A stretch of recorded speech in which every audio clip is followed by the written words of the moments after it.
Brexit was about regaining sovereignty over the United Kingdom of Great Britain and Northern Ireland. But we've made this funny deal that is once again putting us back under foreign control. It's an agreement that tax, corporation tax specifically, should be subject to a global minimum of 15%.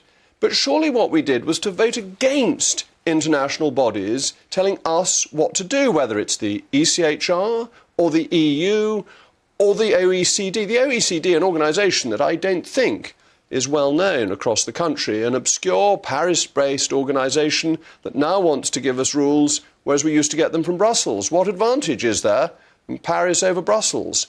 This agreement was signed in 2021 with the Paris-based OECD, and there's no very clear procedure about how we can leave this international agreement to set corporation tax at 15%. And bear in mind, Jeremy Hunt, the Chancellor, not that long ago, was in favour of cutting corporation tax down to 12.5%. So why should we now agree to something that risks our future economic competitiveness? Because tax competition is a good thing.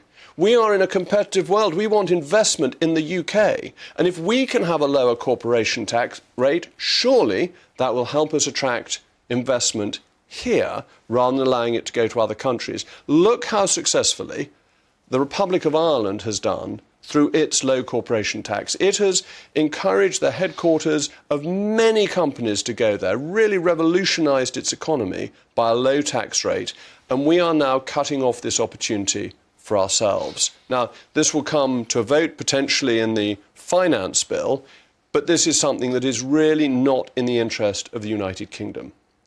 But I have a feeling, as we move on to the budget tomorrow, that we may see some good news on tax. You see, competition in tax policy is fundamental, and we need an economy that grows. And Jeremy Hunt is a fundamentally intelligent man. I've always had a high opinion of him. He knows what he's doing. He isn't some fly-by-night politician. He's somebody who understands economics, ran a successful business. And I have a sneaking suspicion that he is going to at least delay the corporation tax raise because of the effect it will have on the economy if he goes ahead with it. That attracting investment, getting companies to come here, means that we have to have lower rates than our competitors. And going from 19 to 25% will put us back towards the middle of other countries rather than being in a position where we are fundamentally competitive.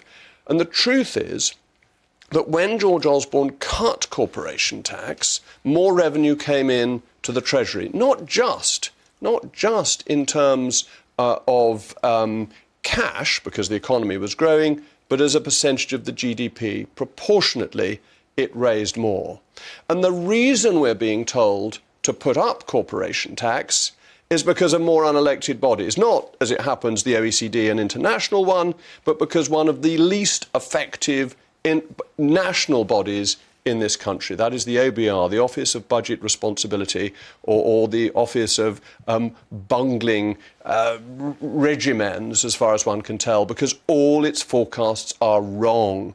And it's the OBR that has been saying that the government needs to raise more tax, when in 1 year it was out by £100 billion on the deficit from its forecast at the beginning of the year to what happened, and it's £30 billion out from its forecast, if I remember rightly, from November to January. It is so staggeringly wrong that it manages to make us make the wrong decisions. And this is really worrying for those of us who are in favour of democracy and who are in favour of politicians making decisions. Michael Gove, a few years ago, said we'd have enough of experts. And for this, he was teased, he was mocked, he was to some extent ridiculed. But actually, he had a good point, because we want experts who get things right, not bunglers.